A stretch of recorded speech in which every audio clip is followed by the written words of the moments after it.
Bonjour à toutes et à tous. Quatrième conférence déjà, depuis le début de ce deuxième semestre.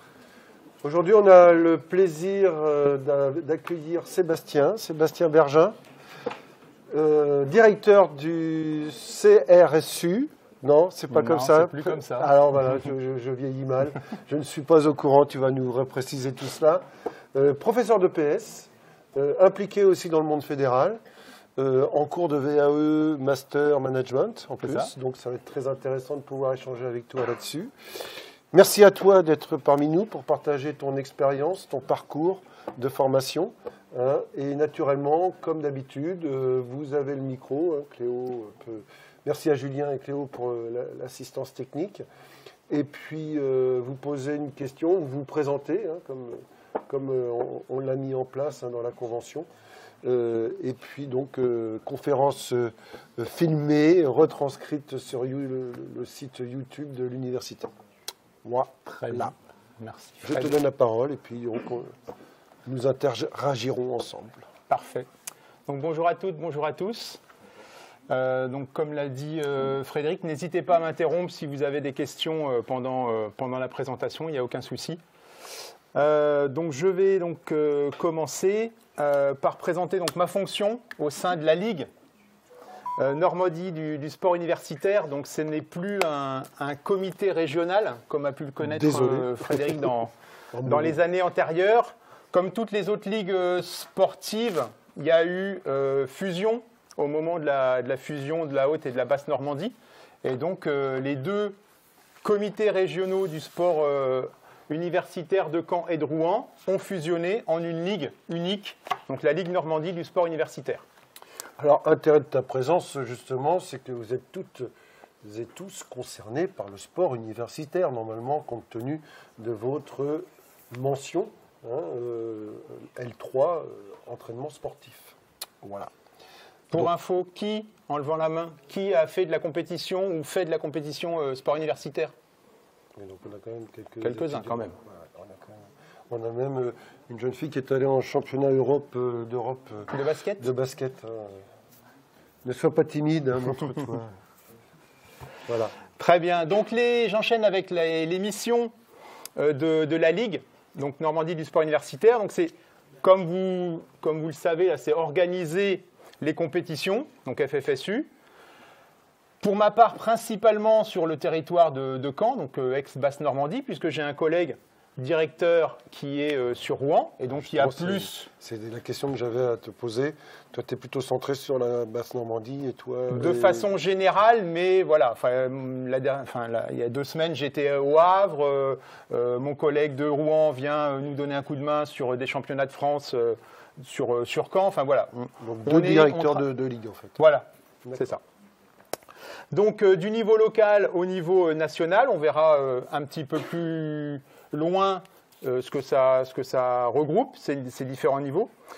Donc, autre mission, promouvoir le sport de compétition, mais pas uniquement. Le sport santé et le sport pour tous. Donc, c'est ce qu'on va faire, vous le verrez aussi tout à l'heure, dans des formes d'organisation de tournois non qualificatifs. Donc pour la promotion du sport pour tous. Peux-tu nous préciser la différence que la FFSU fait entre sport santé et sport pour tous? Alors sport pour tous, on est sur l'accueil de tout étudiant, donc qu'il soit dans un optique de qualification à des championnats de France ou plus haut, ou bien simplement sur une pratique on va dire de loisir, mais malgré tout avec un petit aspect compétitif. Voilà. Et puis même, on s'adresse aussi, peut-être on en parlera aussi tout à l'heure, on a des séances de parasport. Ah, d'accord. Donc même les étudiants en situation de handicap peuvent trouver à un moment des pratiques de parasport qui peuvent leur convenir. Très bien. Voilà. Et donc sport santé, on est sur un éventail large de pratiques, mais malgré tout, sur le côté pratique compétitive. D'accord, oui. Donc voilà. on ne fait pas de Zumba ou de choses comme ça encore que voilà, il y a certains... Donc on utilise la compétition pour ses vertus éducatives. C'est ça, exactement. Une question. Bonjour, moi c'est Baptiste Ozon, je suis en spécialité combat.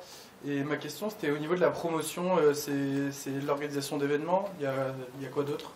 Oui, ben c'est tout à fait ça. Pratiquement tous les jeudis, après-midi ou soir, on propose des activités, des tournois ouverts aux adhérents du SWAPS, aux licenciés FFSU, pour pratiquer une activité. Okay. Voilà. Donc on commence en début d'année par du beach volley. On enchaîne avec du basket, du volleyball à l'intérieur. Très bonne activité tout ça. Quasiment tous les jeudis. Voilà, la semaine dernière, on avait une compétition de badminton donc, qui était réservée aux compétiteurs. Donc, on n'a pas pu ouvrir à tous les étudiants, mais dans 90% des cas, les jeudis, soit après-midi, soit à 18h, soit à 20h, en fonction des installations qui sont disponibles sur les campus 1 ou 2, on propose des tournois. Okay. À chaque fois dans des activités différentes? Quasiment. Mais ce qui marche bien, c'est le volleyball. Donc assez souvent, on propose du volley, du 4-4, du 6-6, du beach, j'en parlais. D'ailleurs, bientôt, il y aura un tournoi 6-6, me semble-t-il. Oui, dans 15 jours. Semaine prochaine, dans 15 jours, je ne sais plus. Voilà. Donc je continue. On continue, voilà, ouais, très bien. Et puis, donc, autre mission, c'est mettre en place des formations d'arbitres, de dirigeants et d'organisateurs. Voilà, donc il y a ponctuellement, en relation aussi avec souvent des professeurs de l'UFR STAPS, des formations d'arbitres, soit dans le cadre de leur cours.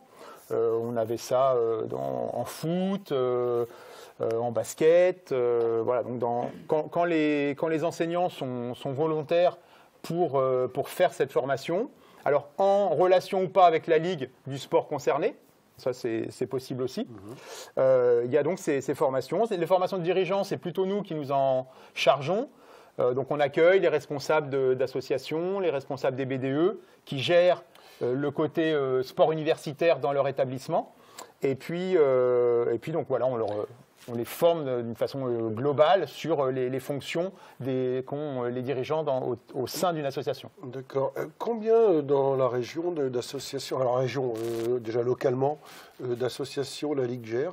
Oui, donc on est y a pas quasiment la plus petite ligue de France. Sur Caen, on est à 6 AS. D'accord.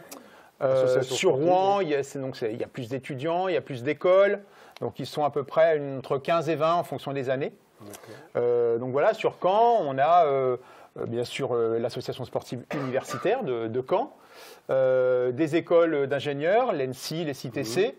On avait l'EMN qui venait avant le Covid, qui n'est pas revenu depuis. L'EMN l'école de management de Normandie. Voilà. Qui est une structure privée, je crois. Oui. Autre AS privé, on a l'école de Brassard, les étudiants en art graphique, qui sont une petite AS qui s'est montée cette année, mais qui viennent régulièrement, notamment surtout au tournoi des jeudis soirs. Ils sont moins engagés dans la pratique compétitive parce qu'ils n'ont pas un niveau de pratique suffisant mais ils se font plaisir. Et là, on est vraiment sur le sport pour tous. Alors là, c'est ça qui est intéressant, c'est que les écoles ont leur propre structure sportive, justement sur l'idée du sport pour tous, pour santé, entretien de soi, et essayer de se fédérer entre eux des liens importants. C'est ça. Donc ça, c'est très intéressant. Et tu as parlé de Rouen, Le Havre. Le Havre aussi, l'Université du Havre, a son AS spécifique. Ouais, c'est ça. Oui, l'ASU du Havre. Il y en a une sur le Havre, d'accord. Oui, et donc je termine sur les AS. Il y a Cherbourg et Alençon qui sont des antennes de l'Unicamp, mais qui ont leur association sportive propre. Et donc il y a vraiment un rayonnement régional et général. Ouais. Très bien, très bien. Voilà. Et j'imagine qu'il y a aussi des championnats alloués à chaque structure. Par exemple, je crois qu'il y a des il y a des championnats écoles et des championnats universitaires et UT aussi, et des écoles d'ingénieurs qui ont certains championnats qui leur sont réservés. Et tout ça, c'est géré par la FFSU. Oui, ou sous label FFSU. D'accord, très bien. Merci pour cette précision. J'ai pas fini. Sur les organisateurs, donc on a, alors pas à 100%, mais une grande partie d'étudiants de STAPS qui participent souvent avec leurs enseignants à des organisations, notamment le championnat de France par exemple, où les athlètes, on travaille souvent ensemble avec M. Lureau sur l'organisation de trail, de duathlon, etc. Donc ça participe... Le challenge des 1000 marches. Oui, les 1000 marches, exactement. Donc voilà, ça fait partie aussi de notre formation en tant que vous, Peux-tu jeunes nous organisateurs. préciser pourquoi la formation d'arbitre est une mission que la FFSU a mise en place Oui, alors je fais historiquement, je fais un peu référence à ton ancien métier. oui, qui c'est était ça. Alors, historiquement, à la FFSU, je ne tu nous sais expliqueras pas, tout ça. mais c'est dans la continuité du programme des jeunes organisateurs de l'UNSS. Donc, c'est vrai que c'est national du sport scolaire, J'y reviendrai collège tout à et l'heure lycée. aussi. Voilà, tu es ancien responsable du sport Calvados. scolaire du Calvados. J'anticipe un peu, tu vois. Oui, c'est pas grave. Donc voilà, rapidement, pour vous montrer un petit peu ce qui est fait. Donc les animations au niveau local, les tournois dont je parlais tout à l'heure et les tournois promos du jeudi soir. Compétition au niveau régional. Donc là, on est sur des compétitions qualificatives, classiques, sportives. Voilà, là, c'est l'escalade, le karaté. Donc le karaté, c'était la semaine dernière. Les champions régionaux vont aller au championnat de France de karaté, escalade, idem. Et au niveau national, on va organiser cette année. Donc en général, on a entre 2, 3, des fois 4 championnats de France ou Coupe de France à organiser. Donc on a organisé le championnat de cross. Il y en a qui y étaient au cross là. Oui, Belle journée, hein. Belle organisation, grâce à vous notamment, mais on a bien pris la flotte toute la journée. C'était où? C'était à Éole-Aventure. D'accord. Championnat de France de natation, donc au mois d'avril. Le golf, fin mai, et puis peut-être probablement... Au golfe de Caen-la-Mer. Hein. Oui, Caen-la-Mer. À Deauville, Coupe de France de beach handball. Très bien, intéressant. Voilà. Comment ça se passe l'attribution des compétitions fédérales comme ça? Ouais, bonne question. Donc en fait,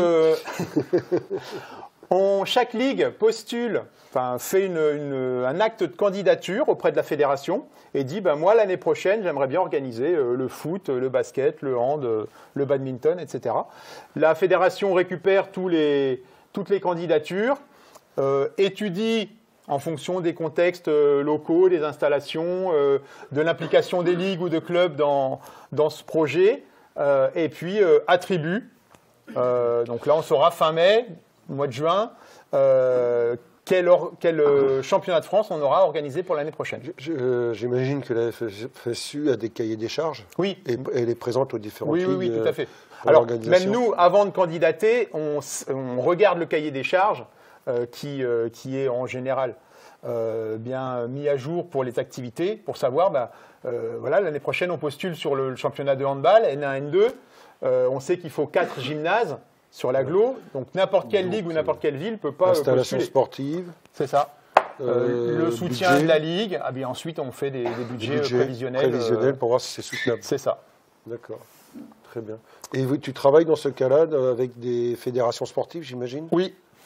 Le plus souvent. Alors là, pour le golf, par exemple, on va être plutôt en relation avec le club, précisément, avec un soutien malgré tout de la Ligue, avec des arbitres. Sur la natation, on va être plutôt en relation avec le club, le comité départemental et la Ligue, pareil, pour les arbitres, le matériel de chronométrie, etc. Et sur le cross, on était en partenariat avec la Ligue, qui avait un juge officiel, un juge arbitre officiel, qui a regardé le parcours et donné son aval sur... Donc, du point de vue de ta fonction de directeur, ça demande quand même un sacré bagage de savoir-faire, de connaissances, de savoir, de savoir-être. Hein. Je prends un vocabulaire que vous connaissez, chères étudiantes, chers étudiants. Ça veut dire aussi que tu as des connaissances forcément sur les activités physiques et sportives, parce que quand on organise un championnat de France de golf, il faut quand même avoir une idée de, quand on prend les contacts avec les clubs, le respect de l'étiquette, etc., etc. Donc, comment tu as construit un petit peu ce bagage, ce savoir sportif, on va dire? Ça se fait au fur et à mesure des organisations. Voilà, alors pour l'instant, par expérience. Oui, par expérience, oui. C'est vrai qu'en rencontrant les clubs, les comités, les ligues, on commence à comprendre ce que c'est que la pratique de l'activité. J'ai organisé le championnat de France de tir à l'arc, je ne connaissais pas avant. J'imagine quand même que ta formation de prof de PS t'aide un petit peu. Oui, en termes pas de sur le tir à polyvalence. l'arc, mais sur une majorité d'autres activités. Mais tout ce qui est une connaissance, par exemple, liée à la logique interne d'une activité ou des choses comme, enfin, tu vois, transposition didactique, hein, je vais un petit peu dans des termes qui permettent justement de mieux comprendre les exigences de l'activité. Est-ce que ça t'aide un petit peu encore aujourd'hui dans cette promotion, dans cette organisation? Oui, c'est quand même important le fait de connaître, en tout cas, le milieu sportif de façon générale. Et puis, forcément, si on connaît un petit peu plus l'activité, ça aide. Non, parce que je vois, là, il y a 15 jours, on avait un préparateur mental, Adrien Dutertre, qui nous disait justement que lui, lorsqu'il a tout un panel d'activités auxquelles il s'adresse, hein, avec des athlètes, et justement la connaissance d'une logique interne d'activité, ça lui permet un petit peu de mieux répondre aux exigences de l'athlète, enfin aux sollicitations de l'athlète. Question là-bas? Ça émerge des questions. C'est bien. C'est bien.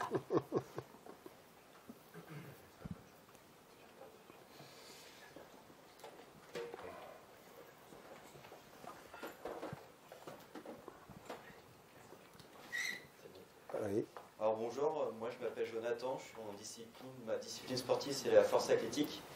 Donc dans un mois il y a les championnats de France de force athlétique. Je voulais savoir comment vous avez fait pour organiser cette compétition. Où est-ce qu'elle s'organise? Amiens. D'accord. Donc là, c'est mon collègue d'Amiens qui a pris contact auprès de la Ligue et de force athlétique et qui a mis en place cette organisation. Et vous ne sélectionnez pas des personnes de Normandie qui sont qualifiées? Alors, il y a eu une première journée, alors là, je ne l'ai plus en tête du tout la date, ça devait être en novembre ou décembre, de découverte, pour ceux qui ne connaissaient pas, alors qui n'était pas sélective. Donc oui, alors c'est une bonne question parce que ça va me permettre aussi de voir un petit peu les différents modes de qualification. Sur les sport co, c'est assez simple. C'est des rencontres, on ne va pas dire toutes les semaines, mais régulièrement, dans une poule qui est constituée. On sait à l'avance quel calendrier on a et où est-ce qu'on va jouer, qui on accueille, etc. En sport individuel, le plus souvent, c'est des one-shots. On a, comme je le montrais tout à l'heure, le karaté. La sélection, c'était la semaine dernière. Si vous l'avez raté, c'est mort. D'accord ? Donc, et quand il y a suffisamment de pratiquants, s'il y avait 2 pratiquants de karaté, on ne faisait pas la compétition, on les qualifiait automatiquement. Et donc là, sur une activité un petit peu plus confidentielle, comme la force athlétique, c'est un petit peu ce qui arrive. Les étudiants soit contactent l'association sportive, soit nous contactent directement et disent moi j'aimerais bien me qualifier au championnat de France universitaire. On attend la date butoir pour savoir si on a suffisamment de monde pour organiser quelque chose. Si vous êtes 2 ou 3, on vous fera une qualification, ce qu'on appelle un peu qualification exceptionnelle, où on vous enverra au championnat de France avec, si vous avez des résultats fédéraux dans votre fédération, vous nous dites, moi j'ai fait telle perf dans telle activité, et on fait remonter. Et ensuite, la commission mixte nationale, j'expliquerai peut-être tout à l'heure ce que c'est, donne la liste des qualifiés. Voilà. Ça c'est intéressant parce que, parce qu'en fait, vous proposez des qualifications. C'est ça. Et la fédération peut, je ne sais pas si c'est déjà arrivé, mais refuser des qualifications en disant non, on considère qu'ils n'ont pas le niveau en fonction des régions, puisque les régions n'ont pas toutes le même niveau. Et souvent, les réponses, vous les donnez combien de temps avant? Donc il y a une date butoir de remontée de qualification. Donc nous on fait remonter avant la date butoir. Siège la commission mixte nationale, donc c'est à la fois des cadres nationaux de la fédération du sport universitaire et des cadres nationaux de la fédération affinitaire, donc la force athlétique. Ils reçoivent et ils regardent les résultats qui leur sont montés et ils font la liste des qualifiés. Et en général, très peu de temps après, la fédération publie la liste des qualifiés. Et donc n'importe quel étudiant, en allant sur le site de la fédération, de l'activité, voit la liste des qualifiés et sait s'il est qualifié ou pas. Nous, Ligue, on donne aussi l'information auprès des étudiants qui ont fait une demande de qualification. Et on ne peut pas savoir la date butoir Si, sur le site de la fédération. Alors, je ne les ai pas toutes en tête, là, je ne peux pas du tout te dire, mais Fédération française du sport universitaire, force athlétique, toute la liste. Tu vas avoir dedans ce qu'on appelle une DP, Donc un peu comme une fiche sport sur laquelle il y a les dates de remontée des membres de qualif. Intéressant, c'est bien, ça nous permet de mieux visualiser Tout à fait. la chose. Il y a quand même quelque chose d'important, on a dit que les associations adhéraient à la Ligue, en fait, hein, c'est ça, si je comprends bien. Tout à fait. Hein, donc elles ont leur propre statut loi 1901, avec des dirigeants qui sont élus, ce qui n'a rien à voir. Toi, tu es le technicien, quelque part, directeur. Hein, voilà, c'est un terme. C'est-à-dire que la Ligue de Normandie du sport universitaire a ses propres élus. C'est ça. Hein, il y a un président, un trésorier, un secrétaire, etc. Et c'est eux qui impulsent la politique un peu. Ça. Et toi, tu appliques quelque part. Et c'est pareil pour la fédération. Exactement. Hein, donc ça, c'est important, parce que ça veut dire que vous, étudiants, vous pouvez adhérer, vous présenter pour, tu veux développer la force athlétique en Normandie, tu peux te présenter comme élu, pour être élu à la Ligue de Normandie, pour justement, pourquoi pas, promouvoir ce sport, oui, donc cette activité. Entre parenthèses, pour poursuivre ce que dit Frédéric, c'est à la fédération, il y a moitié d'élus étudiants et moitié non étudiants. Donc ça veut dire que les étudiants ont une part vraiment importante dans les décisions qui sont prises au sein de la fédération. Et au sein des ligues, alors c'est un petit peu moins vrai, mais sur le papier, en tout cas, c'est moitié étudiants, moitié non étudiants. Alors c'est vrai que la grosse difficulté pour être dirigeant, c'est qu'il y a un renouvellement à faire régulièrement, puisque vous êtes en formation 3, 4, 5 ans, et en plus, c'est plutôt 3 ans, parce que vous partez faire des études ailleurs que sur le territoire normand. Et c'est vrai que trouver des étudiants et renouveler tout le temps, c'est quelque chose d'assez lourd. Je vois la ZUC, l'association du sport universitaire de Caen, c'est ça ? De l'université de Caen. De l'université de Caen, pardon. Eh bien, avait un président étudiant il y a quelques années. Et puis, c'est devenu un enseignant du SWAPS parce que c'était compliqué de pérenniser ce renouvellement d'étudiants. Donc, ça veut dire que dès qu'on arrive en première année, à la limite, il faut être au courant, être impliqué, ce qui n'est pas toujours évident. Merci pour ces précisions. Avec plaisir. Jusqu'au niveau international, pour terminer sur des exemples d'organisation, aussi, donc le Master U. Alors il n'y avait pas de licence. On a eu 2 stagiaires Master Management qui ont fait partie de l'organisation du Master U. Donc événement international, 8 équipes internationales. Vous avez des petits drapeaux en dessous là sur l'affiche. On l'a eu 2 ans de suite. Là, c'était la 2e année à Honfleur, à la Ligue de tennis. Donc voilà, c'était depuis 2018 les derniers événements internationaux organisés par la Fédération française du sport universitaire. Vous voyez, là, c'est intéressant avec l'affiche. C'est quand même, il faut avoir des connaissances. Tu parlais de promotion tout à l'heure. C'est ça, l'étudiant.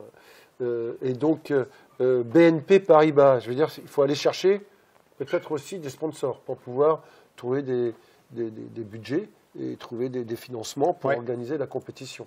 Alors là, je t'arrête juste parce que c'est un petit peu différent. C'est-à-dire que là, c'est presque une commande de BNP Paribas qui est la banque du tennis, qui a voulu mettre en place une compétition qui s'adressait aux étudiants.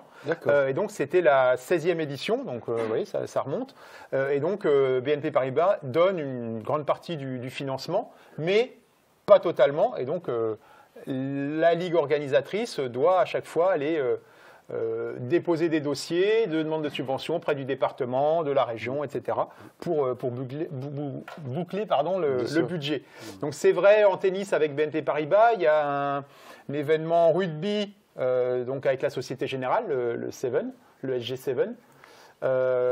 Et puis il y a des sponsors plus ou moins officiels de certaines activités. Au niveau justement, à ce propos, puisqu'on est sur les aspects financiers, là, en termes de sponsoring, les associations qui adhèrent à la Ligue et qui qualifient des étudiants sur des championnats de France, elles doivent aussi financer les déplacements, les repas, l'hébergement, etc. Donc, naturellement, c'est un coût. Je vois par exemple la ZUC, ils essayent de représenter l'université sur toutes les activités physiques et sportives. Et puis, naturellement, les subventions, elles sont importantes venant de l'université. Là, il y a un petit coupe-sonde, d'après ce que j'ai compris, un certain coupe-sonde. sans rentrer dans quelconque polémique. Mais ce qui est important, c'est de bien comprendre, vous étudiants, que vous êtes aussi acteurs pour aller chercher de l'argent en tant qu'adhérent d'une association pour pouvoir aller faire un championnat de France de sport, enfin de force athlétique par exemple. C'est que la ZUC n'aura pas forcément, elle va être obligée de faire des choix en fonction de l'importance de l'investissement des étudiants. Donc il faut aussi que les étudiants soient force de proposition du point de vue du point de vue finance, parce que sinon on ne peut pas partir. Sinon, vous ne pouvez pas y aller. Je vois en boxe, par exemple, je crois qu'ils ont carrément annulé leur déplacement. Ils n'ont pas le financement, d'après ce que j'ai compris ce matin à travers des étudiants. Donc, vous voyez, c'est toute une application. Ça a été le cas du basket, du championnat d'Europe. Sauf si tu n'es pas au courant, mais je pense que tu es au courant. Il y a eu des étudiants ou des étudiantes, je ne sais plus, qui ont été démarchés des entreprises privées pour financer une partie de votre déplacement et de votre participation. Oui, il y a eu des cagnottes en ligne, je crois aussi.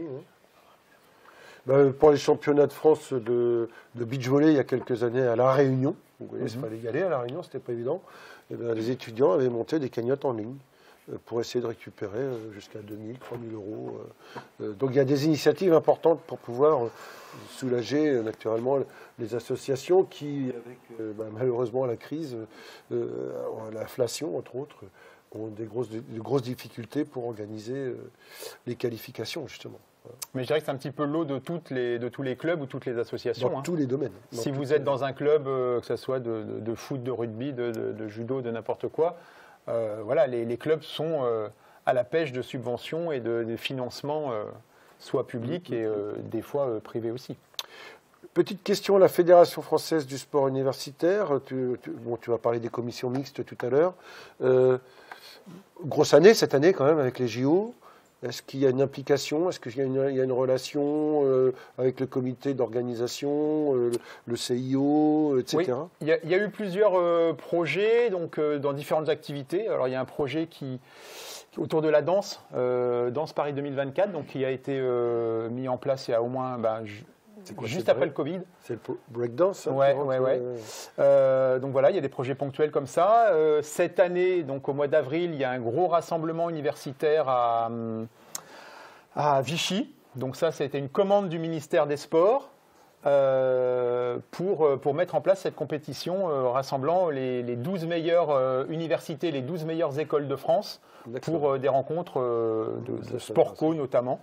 Donc il y a des relations avec les JO. On essaye, nous on a essayé dans les semaines olympiques et paralympiques de faire des actions pendant ces semaines-là en rapport avec les JO. Alors justement, on a reçu Franck Doudet qui est DTN à la Fédération française de football, qui a un statut ministère jeunesse et sport puisqu'il est prof de sport. Et donc le jeunesse et sport aussi peut déléguer ses professeurs de sport sur les différentes fédérations pour des objectifs techniques, développement au niveau de projets sportifs. Est-ce que la FFSU a des techniciens profs de sport dans ses rangs? Donc à la fédération, il y a un professeur de sport qui est là, alors qui est plutôt sur les politiques sportives, féminisation, lutte contre les violences, parasport. Donc il est là vraiment pour développer ces politiques sportives du ministère des Sports. Donc c'est un détachement d'un professeur de sport pour la fédération du sport universitaire. Comme toi, en tant que prof de PS, de l'éducation nationale. Prof de PS, donc d'éducation nationale, détaché auprès de la Fédération française du sport universitaire. Donc c'est intéressant d'avoir en tête tous ces différents statuts en termes de possibilités d'action et de métiers qui pourraient vous intéresser. Rapidement, voilà, j'en parlais tout à l'heure, donc je vais passer vite. On propose donc dans le cadre du sport pour tous des découvertes, des tournois de parasport. Là, il y avait de la boccia, du torbal, du volley assis, du basket fauteuil. Donc ça arrive ponctuellement. Toujours dans le sport. Il y a des championnats championnats de France para. Ponctuellement, quand il y a des étudiants en situation de handicap qui veulent participer. L'année dernière, il y a eu 2 étudiants en situation de handicap qui ont participé au championnat de France de natation. Donc il y a eu une série organisée pour eux. Après c'est compliqué au niveau au niveau du sport universitaire, mais quand il y a des demandes, il y a des choses mises en place. D'accord. Sport pour tous, toujours. Promotion, on en parlait donc des JOP. Donc ça va être notre contribution régionale, on va dire, sous l'impulsion de Normandie Université. Donc Juno, les Jeux universitaires normands, 18 avril au Havre. Là, on est sur des activités plus classiques, football, basket 3-3, beach, volley, badminton, tennis, padel, escalade, natation, athlé, pétanque. Ah, important ça, pétanque. Pétanque. Boule lyonnaise ou boule Pétanque. pétanque, Non, pétanque. boule classique. Donc voilà, il y aura une information qui normalement sera faite par le SUAPS, par le service universitaire donc, des activités physiques et sportives pour recruter les équipes qui participeront à ces Juno. Donc n'hésitez pas à vous manifester. Donc là, c'est nous qui sommes organisateurs ou co-organisateurs, mais c'est les établissements qui sont chargés du recrutement des étudiants. D'accord. Donc peut-être qu'ils organiseront une soirée foot sélective pour envoyer l'équipe au Juno ou du basket ou du hand, etc. Des questions? Non? Tout est clair? Donc, si tu devais résumer un peu ta fonction, selon toi, qu'est-ce qu'il faut avoir avoir comme savoir, comme bagage, pour pouvoir rayonner dans ta fonction? Ouais, alors je pense qu'on parle en un petit peu. reparlerait un petit peu après, D'accord. mais c'est surtout le relationnel, parce qu'on est amené forcément à rentrer en relation avec beaucoup de gens pour mettre en place ces différentes organisations. Voilà, une relation avec les STAPS, avec le SUAPS, avec les ligues, avec les clubs. Ouais, il faut des entrées un peu partout, Voilà. enfin un réseau, quoi, en fait. Oui, c'est ça, du réseau. C'est ça. D'accord, donc de grosses qualités liées à la communication. Je passe, j'en ai parlé tout à l'heure sur les formations. Oui, mais ça, c'est quand même intéressant, oui, bien sûr. Et on oui. arrive à ton parcours, si je Voilà. comprends bien. Donc là, le côté personnel, on va passer assez vite quand même. Bac scientifique, licence, maîtrise STAPS, CAPEPS. Donc, comme l'a dit Frédéric, j'étais prof de PS. Alors, bac C, c'était quoi, ça? Ah, bac C, c'était avant le bac Ils S. savent pas, eux. Hein. C'était maths physique. Ah non, mais eux, ils ont connu le bac spécialité, le nouvelle dernière mouture. Oui, même les 2003. SP, ouais, donc même le bac S, vous n'avez pas connu. Ouais. Sauf pour les redoublants, éventuellement. Mais...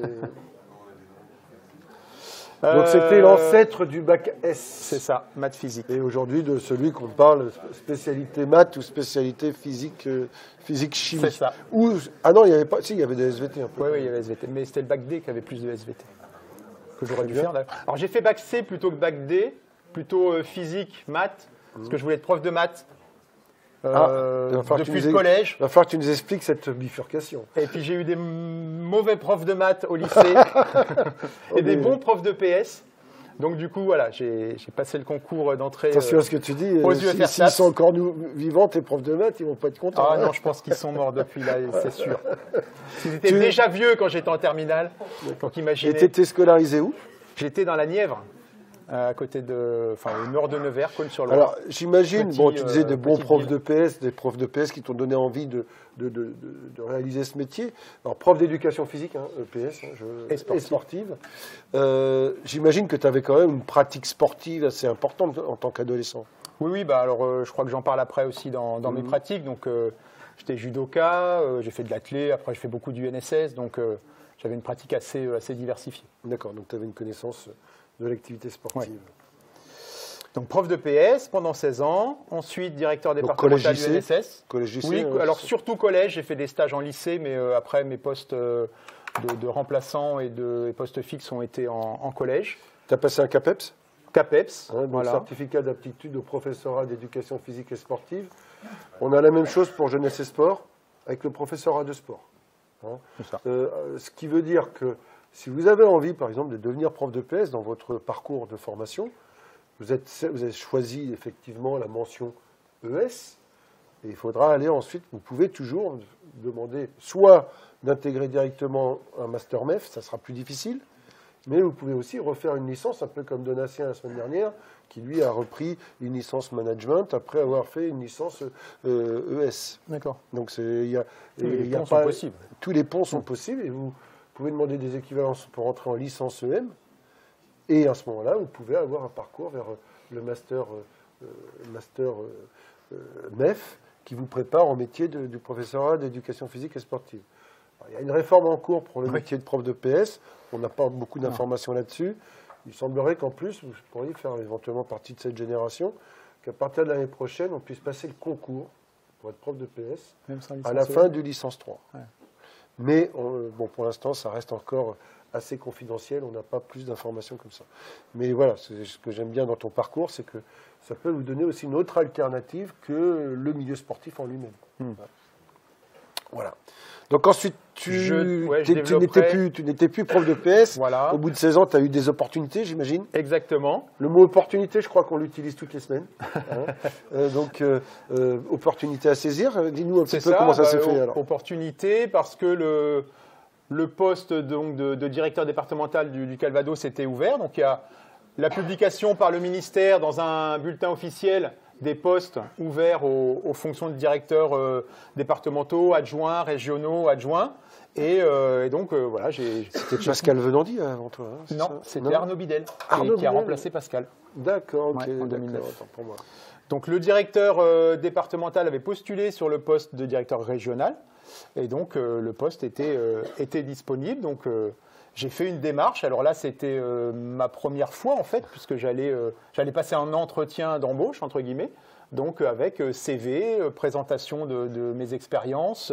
J'en parlerai un petit peu après, ce qui m'a permis d'accéder à ce poste de directeur. Vous voyez, il y a vraiment toute une démarche professionnelle que vous avez tous rencontré ou que vous avez déjà rencontré, ne serait-ce que pour des jobs d'été peut-être, avec construction d'un CV, d'une lettre de motivation, faire l'essentiel pour essayer d'être pris à l'entretien, et puis après il faut gérer l'entretien.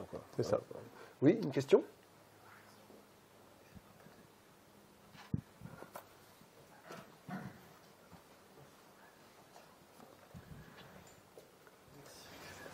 C'était pour savoir pourquoi vous avez choisi de changer. Vous en avez marre du métier de prof de PS ou... Alors, pas forcément marre, mais ça faisait donc 7 ans que j'étais dans le même établissement. J'avais eu l'occasion de faire pas mal de projets autour de l'EPS, mais pas uniquement. J'en parlerai peut-être aussi encore un petit peu après. Et voilà, c'était aussi l'envie de découvrir autre chose.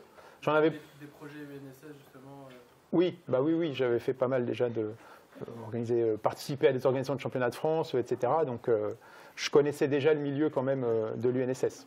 Alors là, c'est drôlement une question intéressante. Oui, tout à fait. Qu'est-ce qui t'amène, au bout d'un certain nombre d'années d'exercice en tant que prof de PS, tu avais fait collège, lycée ou que collège ? Plutôt collège. Plutôt collège. Ouais. Donc c'était logique d'arriver en direction départementale où il y a beaucoup d'activités collège à gérer, Plutôt. Même si un directeur départemental gère aussi les activités lycée. Mais alors, c'est la volonté de se renouveler, la volonté de voir autre chose. Oui, c'est vraiment ça. Alors, c'est pas du tout le fait d'en avoir marre d'enseigner, parce que voilà, si on me disait demain tu retournes en établissement, je pense que ça me poserait pas de souci. Mais l'envie de voir autre chose et d'avoir d'autres fonctions, d'autres responsabilités que prof de PS. C'était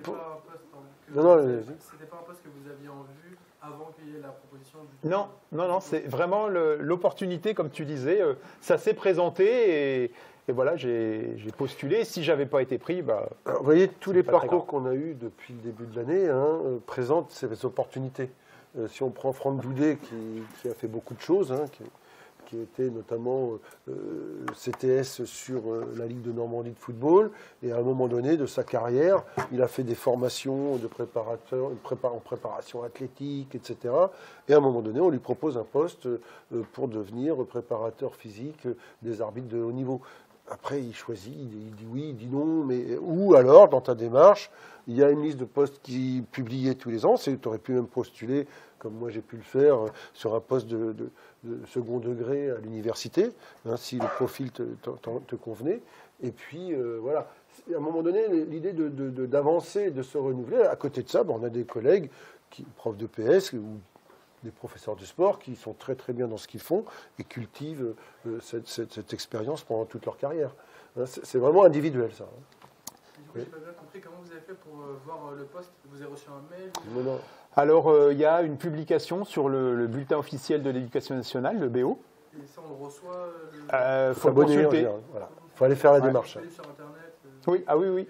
C'est publié toutes les semaines. Hein. Ah oui, ok. Après, donc on a aussi des relais par les syndicats qui annoncent la liste des postes UNSS vient de paraître, des postes FFSU. Donc il y a plusieurs canaux de renseignement. Oui, donc par rapport à ce poste de directeur, comme je disais, j'étais pas mal sur des projets, envie de monter des projets avec des élèves et pour avoir rencontré et connaître un petit peu le directeur départemental précédent, c'est vrai que c'est aussi ça qui m'a donné envie. Parce que en tant que directeur, c'est des projets à longueur de journée. Il faut quand même noter que là, tu changeais de métier. Ah ben complètement. Hein, Oui. de prof de PS centré sur l'éducation des élèves pour leur parcours de formation avec des missions de citoyenneté, etc. Là, tu arrives sur un sport scolaire qui a des missions citoyennes, bien sûr, hein, mais basé un peu plus sur l'organisation d'activités sportives centrées sur des qualifications à des championnats, etc., etc. Donc il faut avoir aussi la capacité d'organiser toutes ces activités. Et là, la côté promotionnel est important, quoi. Donc, tu as eu une formation pour devenir directeur ou comment ça s'est passé? Oui, alors légère de la part de l'UNSS nationale. On a des formations pour les nouveaux directeurs, donc on a dû avoir 2 jours de formation sur les grandes lignes en fait, parce que ce qui est peut-être un petit peu spécifique, c'est la gestion du financier en fait. Alors, j'ai jamais été trésorier d'associations sportives UNSS, mais là, en tant que directeur, on gère le portefeuille de tout le service. Donc, en fonction des années, en fonction des projets, ça peut être des gros budgets. Donc, ça, c'était vraiment une formation spécifique, apprendre à utiliser le logiciel et puis comment gérer le budget au cours de l'année. Faire des demandes de subventions, etc. Donc il faut quand même avoir quelques connaissances sur la gestion de budget, des choses comme ça. Faire un budget prévisionnel, un bilan, etc. J'en reparlerai encore, je détaillerai un petit peu tout à l'heure, après les différentes fonctions. Et puis donc au bout de 7 ans, une nouvelle opportunité. Le poste de directeur régional FFSU est disponible. Mon collègue précédent part à la retraite. On se connaissait bien. Hein, il était coordonnateur. Jean-Paul Zer était coordonnateur de district UNSS. Donc quand moi j'étais dans son district, quand je suis arrivé dans l'académie, donc on se connaissait bien. Et donc c'est lui qui m'a dit en direct, je pars à la retraite. Et est-ce que ça t'intéresse? Voilà. Donc après, c'est le réseau, vous voyez. Voilà, là, c'est vraiment le réseau. Ça fait un peu comme Franck Doudet, qui, lui, on s'est adressé directement à lui pour savoir si le poste de préparateur athlétique pouvait l'intéresser également. Voilà. Donc ça, c'est important d'être en contact avec différents acteurs de votre milieu sportif, hein, parce que c'est eux qui, la semaine dernière, Donatien Morvan nous a bien expliqué qu'à un moment donné, il voulait faire un master après sa licence. Et puis la Ligue d'aviron, le connaissant parce qu'ancien athlète de haut niveau en aviron, s'est adressé avec lui parce que se créait un CDD de technicien sportif à la Ligue de Normandie d'aviron.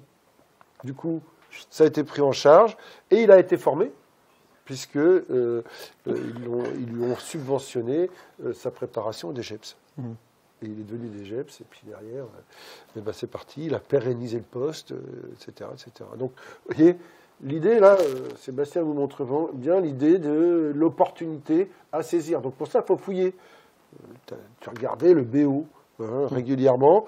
Pour être prof à l'université, en tant que prof du second degré, statut que je suis, il faut regarder Galaxy. C'est un peu comme un BO. Hein. On a tous les postes de second degré qui sont produits. Qui sont mis en ligne régulièrement, 2 fois par an. Voilà. Donc il faut être curieux. Donc, de nouveau, une candidature auprès de la fédération avec lettre de motivation, CV, etc. Et puis entretien pour le recrutement. Alors, tu es arrivé au pire moment. Oui. Le recrutement s'est fait en visio, parce qu'on était tous en visio à ce moment-là. C'était ce fameux Covid. C'était mai ou juin 2020, donc en plein Covid, quoi. Donc, pas facile quand même de prendre la décision de devenir directeur régional d'une structure qu'on ne connaît pas, ouais. Quand il s'agit de faire de la promotion et qu'on est en plein Covid où il n'y a plus rien de possible. Ouais. Ouais. Comment tu as géré ça alors? Ça mentalement. Non, mais ça faisait quand même depuis le mois de mars qu'on ne faisait rien à l'UNSS, enfin en tout cas qu'on ne proposait plus d'activités en présentiel, même si on a expérimenté un petit peu les sports à distance. Bien sûr. Mais c'est vrai que c'était... ça pose des questions quand même. Oui, c'était une grosse question. Puis bon, on ne savait pas où on allait. On espérait quand même que ça reprenne. aller vers le positif. Bon, ça a été une année vraiment très, très compliquée. Mais en termes de parcours personnel, vous voyez, ça c'est pareil. Voilà, on vous propose un poste, vous avez une opportunité, un poste vous plaît, mais il y a aussi la question de la pérennisation du poste. Est-ce que si je prends ce poste, derrière, avec ce qui se passe avec le Covid, le regroupement des ligues, pourquoi 2 directeurs, la fédération pour les économies à faire un seul directeur. Quand on prend la décision, et puis si vous êtes recruté, mentalement, il y a une charge, il y a une certaine charge mentale pour savoir comment je vais pouvoir me pérenniser mon poste et s'il y a de l'avenir dans ce poste. J'imagine que ça ne doit pas être évident quand même. Non. Comme je disais tout à l'heure, on est une petite ligue, donc c'est vrai que 2 directeurs, c'est pas forcément confortable en ce moment, puisqu'il y a des postes de directeurs qui ne sont pas remplacés. Oui, c'est ça, c'est pas renouvelé. Pour l'instant, ils en sont là. Ils ne remplacent pas. Non, ils ne vous disent pas de partir, mais ils ne renouvellent pas. C'est comme les départs à la retraite. Juste entre parenthèses, je ne sais pas si j'en reparlais après. Donc là, on est sur des contrats de droit privé. Donc là, moi, je suis. Alors, ça, c'est important. Alors, c'est un peu compliqué avec l'UNSS. Quand j'ai intégré l'UNSS, j'étais sur contrat privé payé par l'UNSS. Donc, j'étais mis à disposition de l'UNSS pendant 1 an ou 2 ans. Je ne sais plus. Tu ne perdais pas ton statut de prof de PS pour Voilà, j'étais mis à disposition de l'UNSS sans perdre mon statut.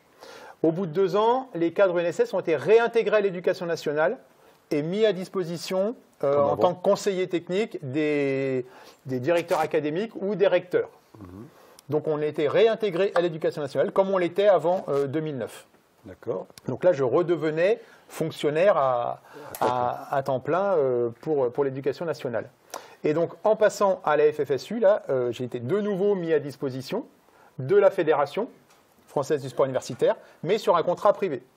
Donc, j'ai signé pendant 2 ans, donc suite au Covid, 1 an, renouvelé 1 an, et là, je suis sur un contrat de 3 ans. Ah oui, donc ce sont des CDD, en fait. Quelque part, c'est des CDD. Ouais. Vous voyez, il y a quand même des enjeux dans la prise de fonction de ce genre de poste. Bon, par contre, ton avancement dépend toujours de l'éducation nationale. Oui, tout à fait. Donc, ta grille salariale évolue en fonction de l'avancement. Ça, c'est important. C'est ça. Et bien mesurer toutes les dimensions, quand vous acceptez un poste, de l'évolution de votre future carrière. Et les salaires des cadres UNSS, donc détachés ou mis à disposition de la fédération, sont payés à la fédération par l'éducation nationale. Donc nos salaires, au lieu de nous être payés par l'éducation nationale, sont versés à la fédération qui après nous rémunère.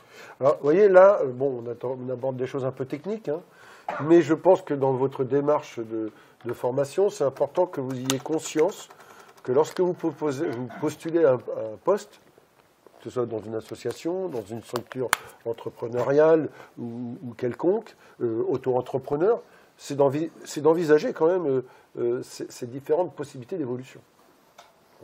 D'où l'importance aussi pour voir la possibilité d'évoluer, passer d'un poste à un autre, etc. etc. Ça, c'est très important de pouvoir... D'ailleurs, le futur Master EOPS, qui sera présenté là, au Palais des Sports le 19 février prochain, comprend dans sa formation, dans son cursus, des heures allouées au management et à toutes ses préoccupations. Et ça me paraît important que vous soyez au fait de cela. Je continue. Donc, Master Staff, donc oui, je ne sais plus si on le disait tout à l'heure. Intéressant, ça. Donc, avec cette expérience de directeur départemental UNSS, puis régional FFSU, j'ai pris la décision cette année de demander une validation des acquis de l'expérience, une VAE, pour obtenir le Master STAPS Management du Sport. Vous connaissez cette possibilité de valider des diplômes en VAE? Certains d'entre vous l'ont déjà fait, cette démarche? Ils sont peut-être un peu jeunes. Non. Alors, pas tout couper. c'est pas grave.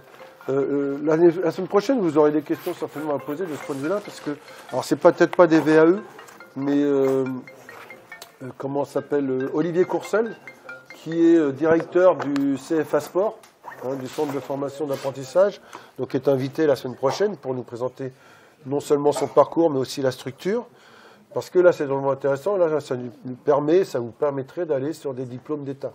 Alors, je ne sais pas s'il y a des possibilités de validation d'acquis, mais voilà, c'est des choses qu'il faut pouvoir envisager en fonction de votre expérience. Voilà. Donc, pourquoi tu passes ce master? Pourquoi je passe ce master? Parce que je me dis que c'est l'occasion justement de valoriser l'expérience que j'ai acquise depuis plus de 10 ans voilà, dans le management. D'accord. Donc, comment tu as fait?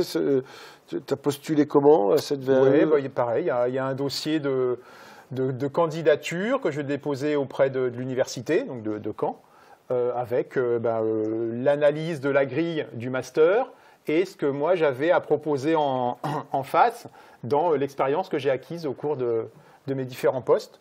Donc voilà. Donc ça demande quand même une analyse assez fine de alors la formation. La première étape est plutôt large, mais bien guidée. Et puis là, donc on me demande de faire un mémoire de master pour compléter cette VAE. D'accord.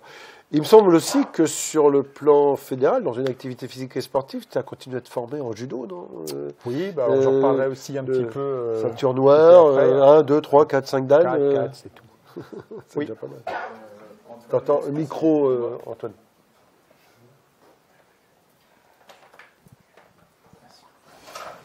Bonjour, moi c'est Antoine, spécialité combat. Je voulais savoir, cette valorisation, elle vous apporte quoi à titre personnel au-delà du diplôme en soi? Rien. Il n'y a pas d'évolution en termes de salaire ou autre? Non, c'est vraiment personnel. Voilà, c'est un enrichissement curriculaire. Enfin, oui, on va dire, oui. Peut-être que tu vas apprendre des nouvelles choses, peut-être que tu vas. Voilà, c'est le but du jeu. Non, pour l'instant, je n'ai pas d'objectif de valoriser ce diplôme. Peut-être les années suivantes, je m'appuierai dessus en disant j'ai un master STAPS, mais pour l'instant, il ne me sert à rien. D'accord. Clairement. Et à partir de votre poste actuel, il y a des possibilités d'évolution encore dans le même champ d'action ou autre? Bonne question. Alors, on a des directeurs nationaux adjoints au sein de la fédération. De temps en temps, il y a des directeurs régionaux qui passent directeurs nationaux sur leur candidature et leur acceptation par la fédération. Moi, ce n'est pas mon but. Je ne veux pas devenir directeur national adjoint. Donc, pour l'instant, je me contente, entre guillemets, du poste que j'ai. D'accord, merci. J'enchaîne, je développe un petit peu sur les différents aspects de chaque poste que j'ai pu occuper. Donc les activités d'un prof de PS, j'ai pas listé d'activités. Je voulais que vous donniez un petit peu votre vision que vous aviez du prof de PS que vous avez eu au collège ou au lycée. Ou avec lequel vous pouvez être encore en contact aujourd'hui, puisqu'il y a quelques profs de PS au STAPS ou au SWAPS. C'est quoi les activités d'un prof de PS au quotidien? Ouais, mais de façon plus générale encore. Mettre en place des séances. Oui, c'est ça. Préparer des séances, les mettre en place auprès des élèves. Suivre un programme. Oui, tout à fait. Un programme qui est constitué par l'équipe pédagogique. Alors, il y a de plus en plus d'administratifs, oui, parce qu'il y a des dossiers à remplir. En effet, c'est une des missions du prof. Des évaluations. Tout à fait. Évaluer les séances et les cycles qui ont été mis en place. Surtout que maintenant, il y a aussi une spécialité EPPCS que vous n'avez pas connue puisqu'elle a été mise en place juste après votre année. Tout à fait. Donc là, il y a l'aspect prof de PS, EPS, enseignement de l'EPS proprement dit, et il y a l'aspect UNSS, animateur d'associations sportives. Donc une partie du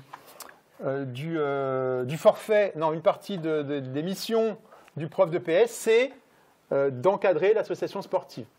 Et donc on a 3 heures, sur les 20 heures d'enseignement qu'on doit, on a 3 heures qui sont forfaitaires, qui sont allouées à l'UNSS et à la gestion de l'association sportive. Et donc là, ça peut être un côté un petit peu plus administratif si on est secrétaire d'AS, trésorier de l'association sportive de l'établissement dans lequel on est. Donc voilà, donc ça, vous avez cité en gros les activités d'un prof de PS. Après, en tant que prof de PS, dans un établissement, on a, voilà, j'ai pas tout mis, mais d'autres activités annexes. Donc on peut être prof principal, on peut être membre du conseil d'administration, on peut être coordonnateur EPS, j'en ai parlé, secrétaire d'AS. Moi, après, dans les différents postes que j'ai eus en tant que prof de PS, j'ai été donc bien sûr animateur d'AS. J'ai encadré le judo, la boxe française, les arts du cirque, la gym. Tu avais une autre implication que dans ton propre métier. Ça, c'est les activités liées dans ton métier. Annexes, voilà. J'ai été animateur aussi, donc là, ça n'avait rien à voir en tant que prof de PS, mais j'ai animé un club, différents clubs, mais notamment des clubs nature, des clubs d'échecs. Donc tout ça, c'est ce qui était possible de faire dans les établissements où je suis passé. J'ai été jury à l'épreuve ponctuelle donc de judo pour le bac pendant plusieurs années. Responsable de projet pédagogique classe à projet artistique et culturel en cirque. Responsable de projet pédagogique en éducation et développement durable. Donc, je vous parlais tout à l'heure des différents projets qui m'animaient en tant que prof de PS. Donc tout ça, ça en faisait partie. Coordonnateur de projet pédagogique aussi, un de mes derniers projets en tant que prof de PS sur les thèmes des solidarités et du handicap. Donc c'est aussi toute cette expérience avec les différents projets que j'ai pu monter et encadrer avec les élèves qui m'ont aidé à arriver aux responsabilités et au poste notamment de directeur UNSS. Alors, vous voyez là, il y a tout un listing de fonctions en tant que prof de PS au sein d'un établissement scolaire. Ce qui va être intéressant aussi pour vous, en fonction de vos fiches métiers, des fiches métiers que vous allez développer, de vos futures professions, c'est d'avoir un peu de recul aussi sur tout ce que vous pourriez envisager au sein d'une association en tant qu'entraîneur, coach, je ne sais quoi encore, parce que ça vous permet de bien cibler vos missions. Ça, c'est important. Donc, exactement, pour faire le parallèle avec l'entraîneur dans un club, toutes ces activités-là, si je voulais, je pouvais ne pas les faire. Je faisais mon boulot de prof de PS et animateur d'AS, et puis j'en restais là. Et comme un éducateur dans son club, il peut faire ses entraînements, et puis rester là. Et puis il y en a d'autres qui décident de s'investir un peu plus sur différentes activités. Et du coup, pour ces activités-là, comme la boxe française ou l'art du cirque, vous les avez pratiquées ou vous avez eu des formations ou autres Ouais. Donc, dans les bonnes années de l'éducation physique, on avait des stages de formation continue. Il y avait à la fois des stages au niveau académique proposés et puis de la formation locale, que Fred d'ailleurs a pu encadrer. J'étais un de ses stagiaires en volley, une des dernières années, qui m'a redonné le goût à enseigner le volley. Oui, c'est pas pour toi que je le dis, mais c'est vrai. J'étais arrivé dans l'enseignement du volleyball à des difficultés, face à des élèves qui étaient eux bloqués dans ces apprentissages. Donc faire des stages de formation continue, c'est indispensable. Ça va un peu dans le sens du master en VAE. Ça veut dire que la formation tout au long de sa carrière, elle est importante parce qu'elle permet, on se retrouve bloqué dans une activité, d'aller se former en conséquence, ça permet de se renouveler. une fois de plus, et peut-être trouver des solutions pour avoir envie de reprogrammer du volleyball en collège ou X possibilités. La démarche vers ton master est drôlement intéressante de ce point de vue-là. C'est-à-dire qu'à un moment donné, ça peut ouvrir un champ des possibles. Rappelez-vous l'image d'Adrien, je lance des balles à droite et à gauche, et puis certaines me reviennent. L'image, j'ai trouvé assez intéressante d'un point de vue mental. On lance des balles, et puis ça crée des opportunités. Et puis ça peut être tout simplement, j'ai envie de me former pour moi-même, les arts du cirque, ça m'intéresse. Voilà. Merci Antoine. De la curiosité, il faut avoir. Ça, c'est important. Voilà, alors, je ne vais pas développer, mais d'autres activités. Ça permet de voir tout l'éventail. Voilà, des missions académiques, des projets pédagogiques. J'ai été aussi formateur, donc comme Fred, en sport, en sport de combat de préhension, en boxe française. Donc j'ai encadré des formations continues auprès de collègues, et puis fait des travaux donc autour de la mixité dans le cadre du Centre PS et Société. Ça, c'était avec le syndicat, ça. Oui, le SNEP, oui. Qui a sa propre structure. Alors, pour passer au niveau directeur départemental UNSS, donc les grandes lignes, c'est, je vous l'ai dit tout à l'heure, organiser des championnats départementaux d'académie, championnats de France. C'est certainement des choses qu'on a oubliées. Des journées promotionnelles sur le développement donc, des pratiques, des journées de formation des jeunes officiels. Et puis, j'en parlais aussi, la gestion financière qui est vraiment une partie importante du poste. Une question, tu dis, voilà, les profs de PS ont des heures forfaitaires qu'ils gèrent comme ils veulent dans l'année pour développer les activités de l'AS dans leur établissement. La mission de l'UNSS, c'est quoi exactement? C'est organiser les compétitions sportives. Donc le fameux sport scolaire, c'est ça. Du niveau départemental. Donc il y a quand même un calque avec ce qui se passe dans les fédérations. Ah oui, complètement. C'est la même structure. Avec des niveaux qualificatifs d'un niveau à l'autre pour arriver au Et du plus haut coup, niveau de la compétition. FFSU est organisée sur le même modèle. Il y a moins de niveau local ou départemental au niveau qualificatif. On arrive en général rapidement au niveau régional. Certains interrégionales avant de passer au championnat de France, mais c'est le même format. Donc ça, c'est intéressant à identifier. Donc après, différentes activités donc, annexes du poste de directeur départemental UNSS que j'ai pu encadrer. Donc j'ai été délégué technique national en sport partagé, donc lié sport et handicap. Membre de la commission nationale UNSS aussi développement durable. Donc, sport partagé, tu peux revenir un peu là-dessus? Sport partagé, donc c'est le sport qui est pratiqué en même temps par les élèves valides et les élèves en situation de handicap dans des mêmes équipes et donc avec des activités qui sont adaptées aux élèves en situation de handicap. Et là, c'était dans un but de compétition? Exactement.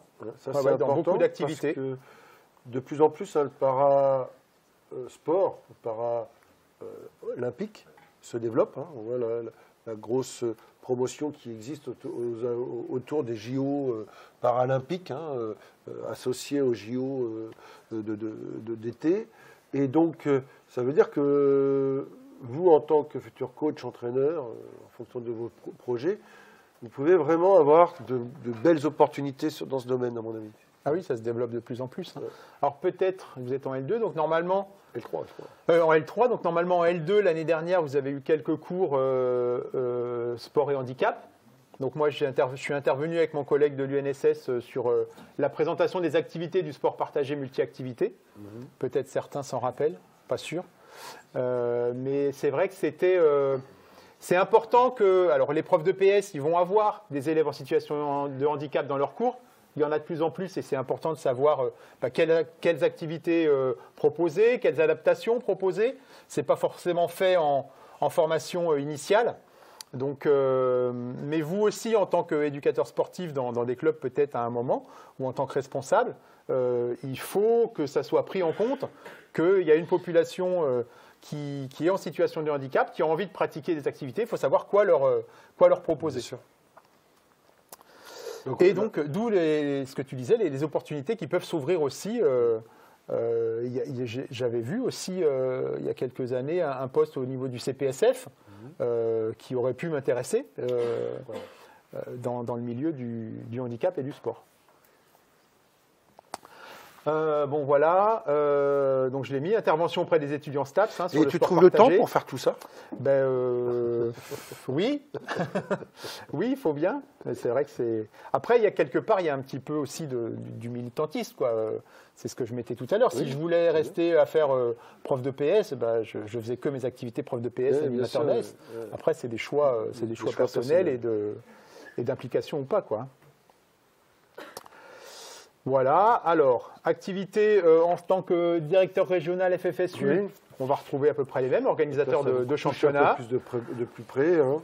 Donc, à différents niveaux, académique, régional, interrégional, France, j'en ai parlé. Niveau international, les 2 éditions du Master U. Depuis que tu es en fonction, tu as organisé combien de championnats de France? Ouf, non, là, je ne peux pas te dire. Pour vous dire.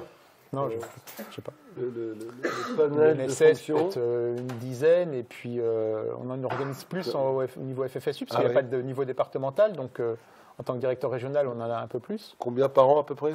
L'année dernière, j'en ai eu 4. Il y a 2 ans, j'ai dû en avoir 2 ou 3. Donc 7. Cette année, 3 ou 4. Ouais, on est déjà presque à une bonne dizaine. Ouais. Hein, donc c'est quand même assez intéressant. Oui. En termes d'expérience professionnelle. Donc les journées promotionnelles, j'en ai parlé. Les journées de formation, j'en ai parlé aussi. Formation de sensibilisation aussi à la lutte contre les violences sexistes et sexuelles. J'en parlais aussi avec le prof de sport qui est détaché auprès de la fédération et qui impulse un petit peu cette dynamique au niveau de l'académie aussi. On a des propositions de faire des sensibilisations. Effectivement, l'université a très important cette année sur cette sensibilisation, hein, puisque vous avez eu une journée de formation, d'information sur ces problématiques-là. Tu as des relations justement avec l'université par rapport à ce genre de préoccupations? Oui, alors on les sollicite surtout, ça va surtout dans ce sens-là. Ah, d'accord. Auprès du CROUS. Vas-y, n'aie pas peur. Il faut toujours aller vers la voie de l'amélioration. Donc c'est toujours intéressant d'avoir une vision large. C'est vrai que c'est nous qui avons lancé ça il y a 3 ans. On avait fait un théâtre forum à la MDE et on a signé la charte de lutte contre les violences sexistes et sexuelles au niveau de la Ligue. Il y avait la présence du président de l'université, des VP. Donc avant que ça se lance vraiment au niveau de l'université. Donc VP, vice-président. Vice-président. Et puis ça a été repris ensuite, ce qui a été fait cette année par l'UFR STAPS, par l'université avec la diffusion du film, donc des choses qui se pérennisent et c'est très bien. Des invités aussi. Oui.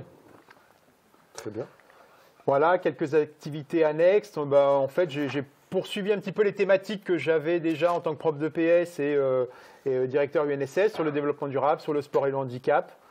Je suis membre du conseil de l'INSPE à Caen pour avoir une vision aussi encore un petit peu plus large. L'INSPE, c'est quoi? Vous savez ce que c'est que l'INSPE? C'est quand même embêtant que vous ne sachiez pas ça. Non. Dommage. Parce que ça, c'est l'INSEP. Ouais. C'est pas loin. Donc c'est eux qui forment les professeurs des écoles et du secondaire. L'INSPE, si vous voulez devenir prof de PS, vous passerez par cette structure. Je crois que c'est un institut national. Non, je ne sais plus. Si. C'est ça. Institut national. Supérieur. Du professorat et de l'éducation. On va y arriver. On l'a eu. Et puis, donc, conseil de perfectionnement sur les licences aussi, je participe. C'est assez intéressant d'ailleurs. Ah oui? Oui. Il y a des étudiants qui interviennent dans les conseils de perfectionnement, puisque c'est là où on donne la direction des formations ou des réajustements des formations au sein de. Vous êtes totalement concerné par ce genre de structure. Très bien. Voilà. Alors, au niveau ton parcours sportif, parce que naturellement il y a le parcours professionnel, la formation, la carrière. Mais naturellement, c'est Franck Dudet qui disait ça. Pour évoluer dans mon métier, il faut que je sois passionné. Donc, passionné de sport depuis le plus jeune âge. Oui, bah voilà, foot à 8 ans, judo à 10 ans. Donc j'ai surtout été un judoka et compétiteur. Qu'est-ce qui t'a amené au judo? Mon oncle. Oui, une préoccupation familiale. J'ai pas pu continuer le foot parce que j'avais des problèmes de santé et donc je pouvais pas pratiquer d'activité à l'extérieur. Ah ouais, d'accord. Donc voilà, donc activité d'intérieur, le tonton prof de judo, et voilà, tout était réuni. Tout était réuni et puis du coup, tu as fait une carrière dans le judo. Carrière, c'est beaucoup dire, mais j'ai pratiqué un petit peu. Quatrième dan, c'est pas mal quand même. Oui, c'est pas mal. Voilà, après ce que je disais tout à l'heure, j'ai pratiqué pas mal d'activités à l'UNSS, au collège, au lycée. De l'athlé surtout, du cross, des sports. Donc ça a été marquant pour toi dans ton parcours. Ah oui, oui. Oui, les années UNSS de collège et de lycée, c'était des bonnes années, ouais. Ouais. Licencié FFA, FNSU aussi, donc l'ex-FFSU. On a connu la FNSU. C'est sûr. En différentes activités. J'ai même fait les championnats de France de kayak polo. Bravo. Ouais. Eh ben, Comme quoi, en étant non spécialiste, j'avais été recruté par les copains kayakistes. Il manquait une ou deux personnes. Et comme c'était à Dijon qu'on organisait le kayak polo, les championnats de France, donc j'ai eu l'occasion. C'était une belle expérience. Oui, tu m'étonnes. Sympa. Voilà, et puis maintenant plutôt en pratique non compétitive. On s'oriente avec le grand âge vers des activités d'endurance. Il faut qu'on se maintienne. Voilà. Et pas trop sollicitant. Voilà, pas trop fatigante au niveau des articulations. Vous verrez ça plus tard. Je vois qu'on est dans la même démarche. Ouais, c'est ça. Dirigeant associatif, parce que donc, moi j'en parlais aussi un petit peu tout à l'heure, mais c'est lié aussi à toutes les activités que j'ai pu faire en tant que militant ou en tant que bénévole. Ça vient aussi de mon parcours associatif. J'ai été trésorier quelques années. Si c'est important, je pense qu'il faut important quand on travaille dans le milieu sportif d'avoir une bonne vision de la structure d'une association ou d'un club ou d'une entreprise en lien avec ce domaine, parce que y a souvent une opposition plus ou moins formelle entre les dirigeants et les techniciens. Peut-être que toi tu le vis à travers tes expériences, et c'est pas toujours évident de parvoir. Il y a une politique sportive d'adopter par un club, par exemple. Vous êtes embauché dans ce club en tant que technicien et naturellement, on vous demande d'appliquer cette politique sportive. Sauf que pour y arriver à l'appliquer, cette politique, on n'est pas forcément d'accord avec les dirigeants pour le faire. Donc, vous voyez, avoir une question, par exemple, si on vous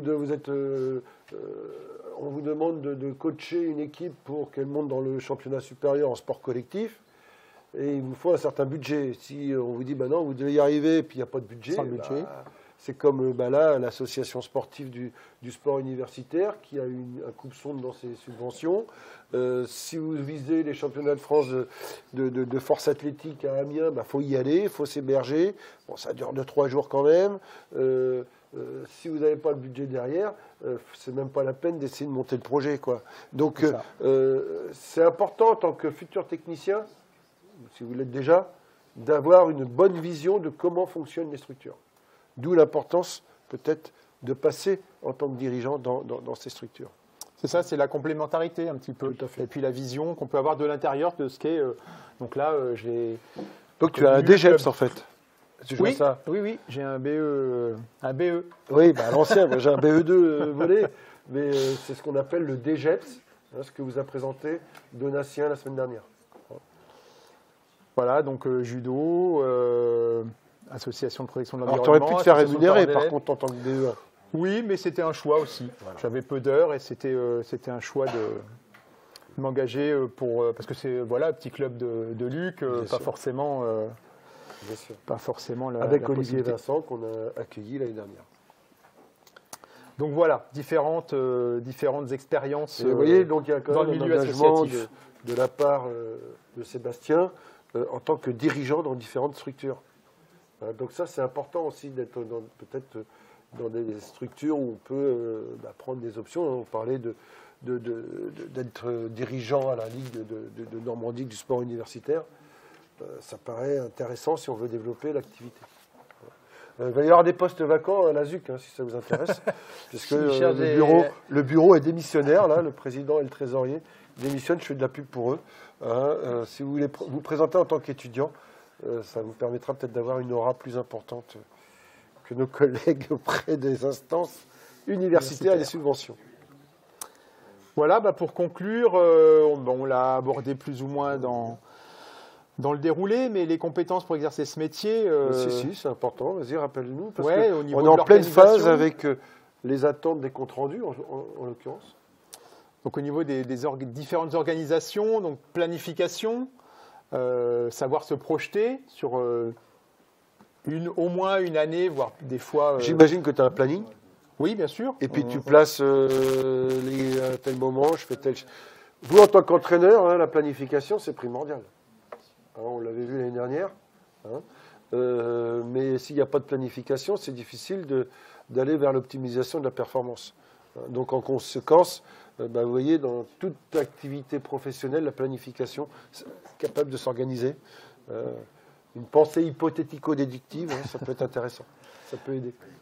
Donc planification autant au niveau de l'année que par projet. C'est-à-dire qu'on se projette sur toute une année, là on va avoir tel championnat, tel championnat, tel championnat. Et puis à l'intérieur d'une organisation spécifique d'un de ces championnats, on planifie aussi comment, à quel moment on va provoquer les réunions de préparation, les appels à projets, les demandes de subventions, etc.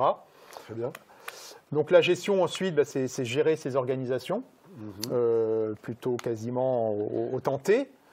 Et puis, oui, parce qu'il faut trouver les personnes ressources, il faut trouver les structures, il faut avoir le réseau, la gestion financière. C'est ça en fait partie de la gestion financière. Bien sûr. Et puis savoir évaluer plutôt les projets, où est-ce que ça a marché, où est-ce qu'on aurait pu faire mieux, comment est-ce qu'on fera mieux la prochaine fois. Donc ça, c'est important aussi d'avoir un recul et de revenir sur ce qui a été organisé pour, de toute façon, toujours être en démarche de progression et d'amélioration de ce qu'on fait dans notre boulot. Donc l'évaluation, c'est une prérogative pour vous. Vous êtes inscrit dans un projet qu'on vous demande de développer. C'est mieux quand c'est le vôtre, mais la structure vous l'impose aussi. Et dans ce cas-là, on vous dit, non, vous n'avez pas fait le taf. J'aimerais bien que vous m'expliquiez pourquoi. Et puis à vous aussi de renvoyer une évaluation claire, objective, qui prend du recul, pour dire, écoutez, on avait un projet de montée, cette année, je vous l'avais dit, mais on a évolué par rapport à l'année dernière. Donc on peut continuer peut-être. Et ça, c'est vraiment important d'être en capacité d'évoluer ces projets. Au niveau communication, donc ça, c'est aussi important, on en parlait tout à l'heure, le relationnel et puis les réseaux. Donc, tout à fait. Voilà, je pense qu'on a donc là, développé. Tu t'es formé tout seul sur la question des réseaux par rapport à la toile Oui, on a eu des formations quand même dans les différentes... je suis en train de réfléchir, oui, à l'UNSS, il y a eu des formations sur les réseaux, comment gérer, utiliser... je sais que l'ancien CRSU avait un compte Facebook, par exemple. Vous avez Instagram, j'ai vu. Voilà, il y a certaines éthiques aussi à développer par rapport à cela. La diffusion des photos, quand tu utilises des photos, quand tu fais des vidéos, tout cela, ça demande quand même une certaine rigueur, du point de vue juridique aussi, pour développer tous ces aspects. Et puis forcément la maîtrise des outils numériques, parce que le travail, il se fait vraiment avec tous les outils. Quelques exemples. C'est gestion de Word, d'Excel, de PowerPoint. Enfin voilà, ça c'est la base, mais après on peut avoir on a eu des logiciels vraiment spécifiques sur la gestion comptable. Donc c'est vraiment important de maîtriser ces outils. La question dans ton métier de l'intelligence artificielle a des influences pour l'instant? Pour l'instant, ça se pose pas trop. Non. Je sais pas. Non, pour l'instant dans le métier proprement dit, je pense pas. Peut-être ça évoluera, mais parce que c'est la grande question aujourd'hui. Oui, c'est vrai. On a un débat bientôt au sein des STAPS sur comment gérer cet apport ou ces limites de l'intelligence artificielle. Vous, en tant qu'entraîneur, c'est pareil. Sors-moi une séance de VMA+, je sais pas quoi, en capacité aérobie, voilà, le truc, il vous le sort, mais est-ce que c'est cohérent? Est-ce qu'on faut avoir du recul, quoi. Ouais, avoir du recul. Peux-tu m'organiser le championnat de France de golf voilà. Donc avoir un aspect critique quand même par rapport à toutes ces nouvelles technologies. Disons qu'il faut peut-être pas rejeter, mais il faut apprendre à connaître et utiliser. Vous n'avez pas le choix, puis vous, votre génération, particulièrement, doit être sensible à toutes ces problématiques, de manière indispensable, surtout dans vos futurs métiers.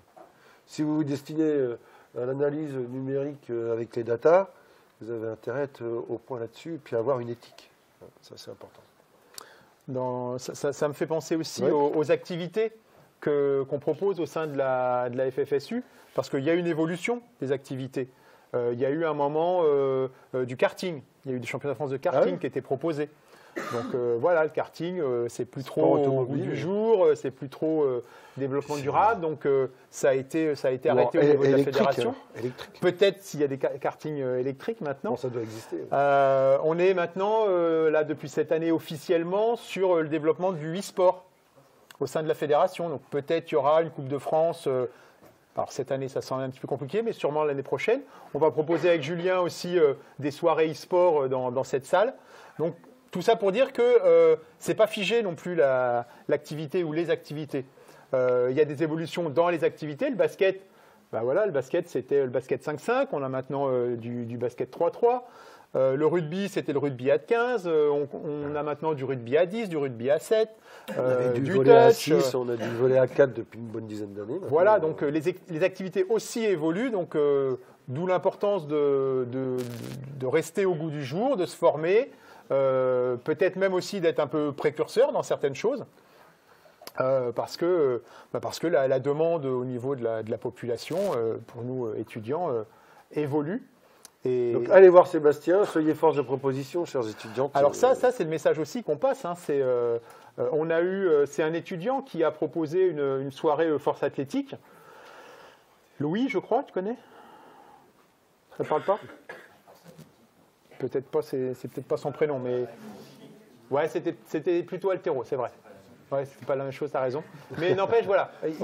C'est un étudiant qui est venu nous voir, qui a dit je voudrais proposer une soirée pour faire découvrir aux étudiants l'activité. Et ben voilà, on a mis en place, on a réservé un créneau de gymnase, il a amené ses potes, ils ont déplacé le matériel, on a fait la communication, et puis ça s'est fait. Donc voilà, on est aussi ouvert à ces différentes choses. C'était la première fois que ça se passait, tu vois.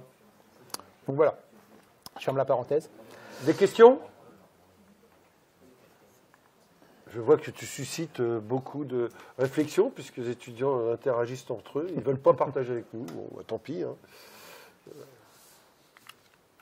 Voilà, pour conclure, en gros, travailler dans le milieu sportif aujourd'hui. Alors ça, c'est quand même très important, ce que tu vas aborder là, la question des valeurs. Bah ouais, les valeurs, c'est vrai que c'est central. Alors après, ça dépend aussi des personnes, mais je pense que ce que j'ai pu construire au fur et à mesure de ma carrière professionnelle, par les différents métiers que j'ai pu avoir, il y a toujours eu l'engagement, ça c'est sûr. Vous l'avez vu dans ce que je faisais en tant que prof de PS, en tant que directeur UNSS, voilà, l'engagement.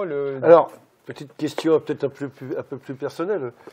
Ça vient d'où cette notion d'engagement là?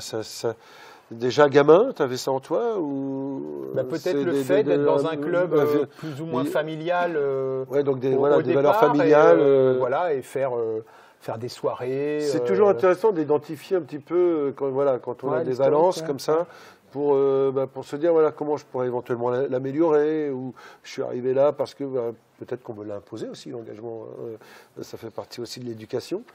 Donc je pense que quand on devient entraîneur, enfin dans n'importe quel métier, c'est intéressant de voir d'où viennent nos valeurs pour pouvoir les affirmer ou les faire évoluer.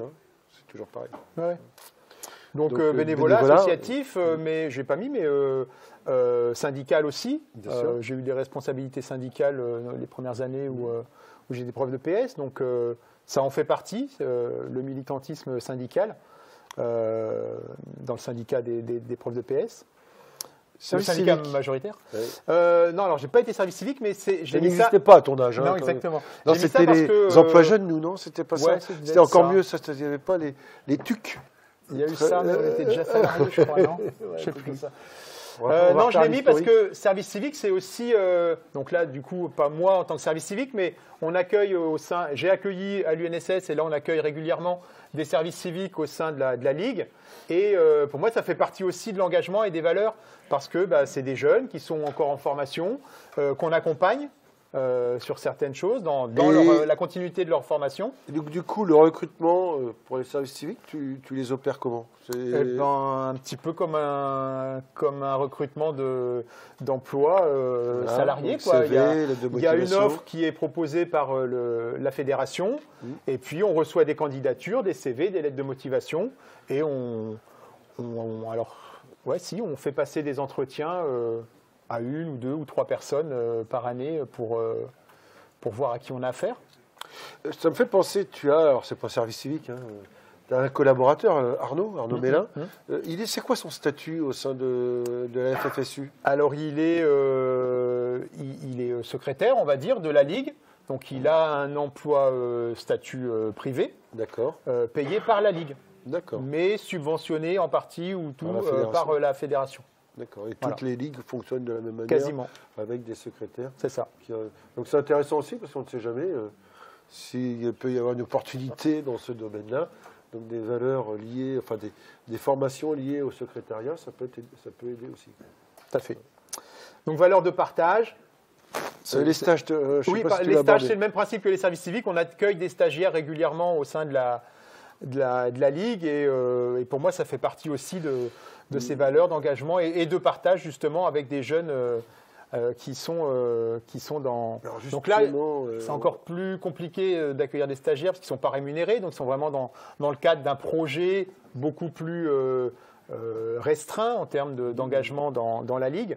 Mais ça nous tient à cœur quand même de les accompagner et puis de leur proposer cette expérience dans le cadre de leur formation. Alors justement, on aura à la rentrée des vacances, le 11 mars, Quentin Hurel, qui dans son parcours de formation est passé par la Ligue, enfin le CRSU à l'époque, puisqu'il a été stagiaire. Ou service civique. Je ne sais pas si ça existait déjà le service civique. C'est peut-être un emploi jeune ou quelque chose comme ça.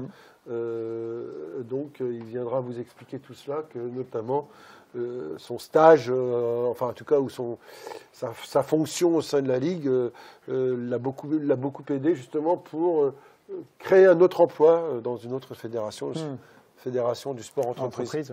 Donc vous voyez, toutes les opportunités sont bonnes pour se former. Ça me fait penser aussi à Franck Doudet qui expliquait que lorsqu'il était étudiant, il est allé frapper à la porte du manager du FC Rouen, en foot, qui évoluait à l'époque en Ligue 1.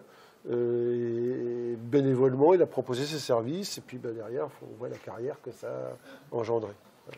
Donc il faut y aller. C'est ça. Il ne faut pas hésiter.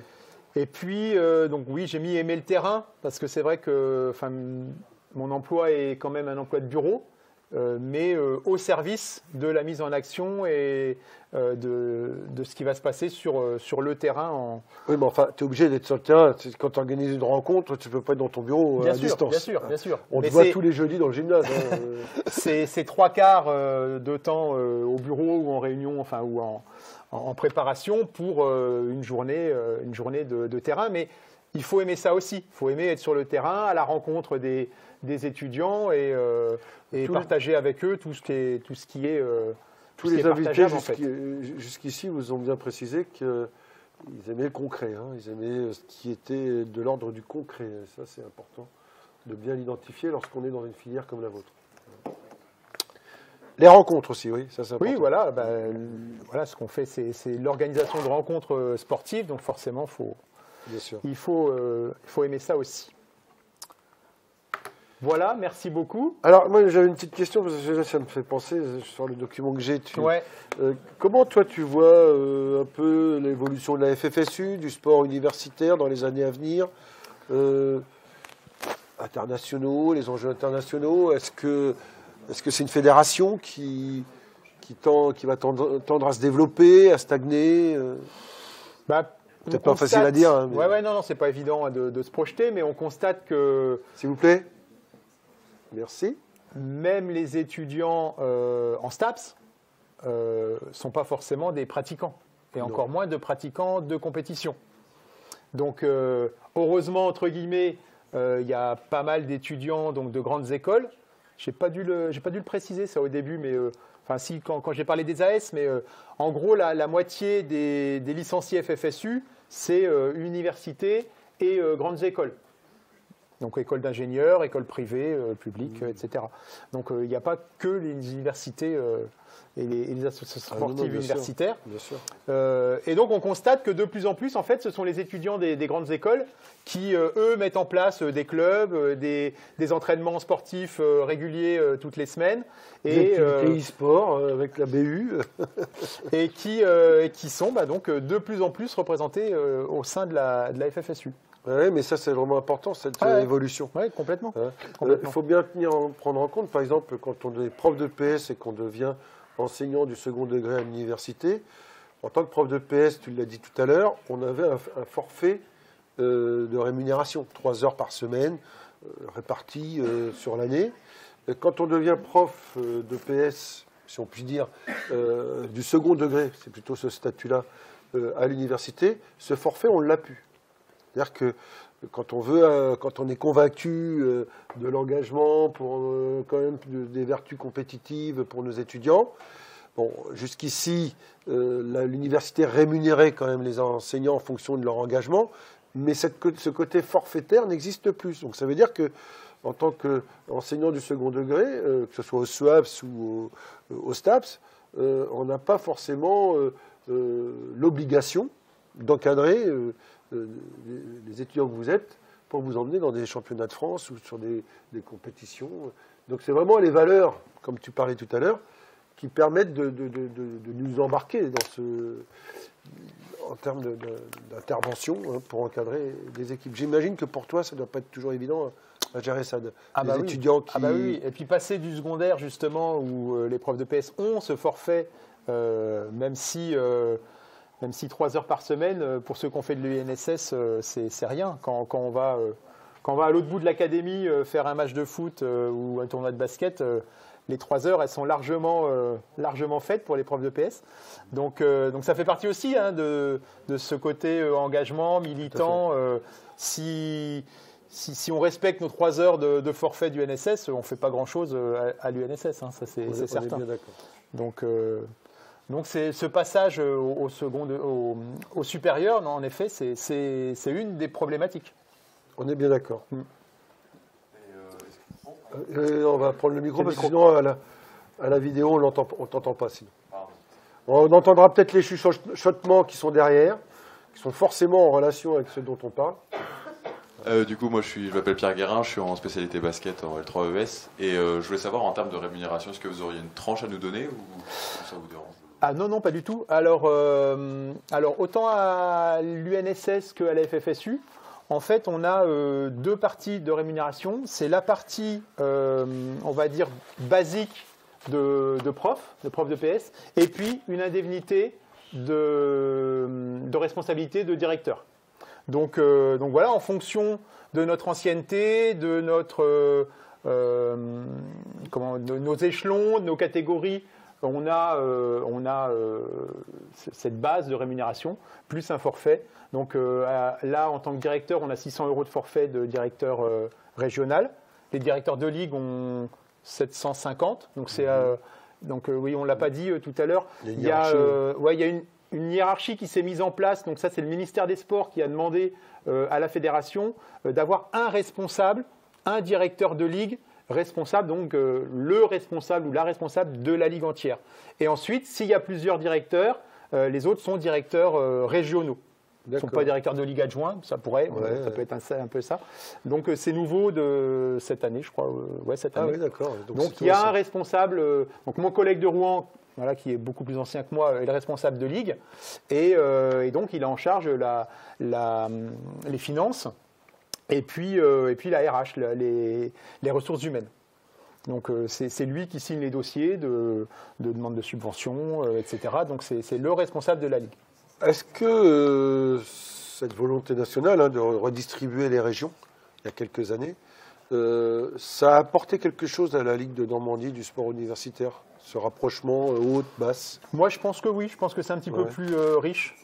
Voilà, moi, tu vois, je te disais, j'étais au Havre, des fois je vais à Rouen, lui, il vient sur Caen, et ça permet d'échanger. De ne pas être cloisonné à sa Oui, exactement. Non, je pense que c'est... Alors, c'est peut-être un petit peu plus compliqué pour les AS, parce qu'ils ont parfois plus de trajets à faire, bien sûr, de déplacements.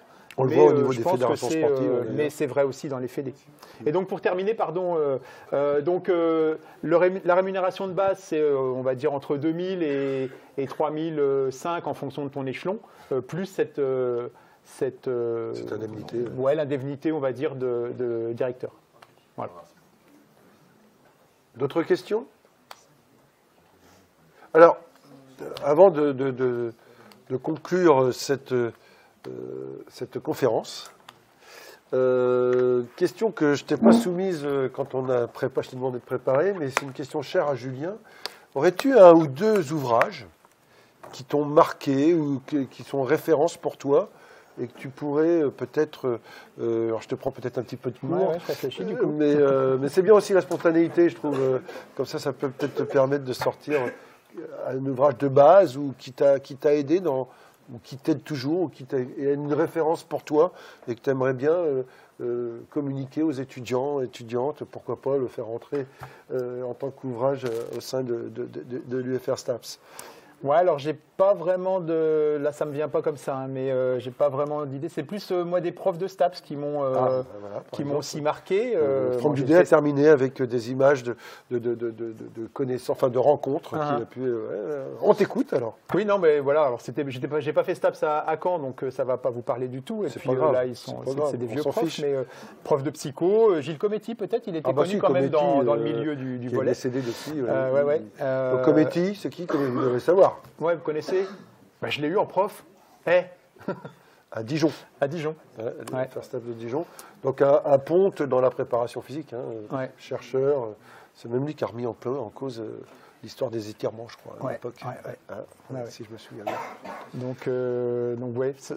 Gilles Cometti, quand même. Donc allez voir les écrits de Gilles Cometti, ses recherches. C'est pas surtout que ça vous concerne tout particulièrement. Plus ceux que moi, mais c'est vrai que ces cours étaient super. Il y a des profs comme ça qui marquent, effectivement. Merci beaucoup.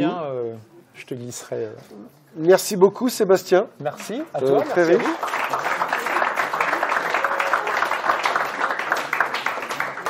Et un grand merci à toi parce que c'était vraiment intéressant. Puis cette année, on est que des directeurs, des responsables de formation. Tout va bien. Voilà. Merci beaucoup, Seb. De rien.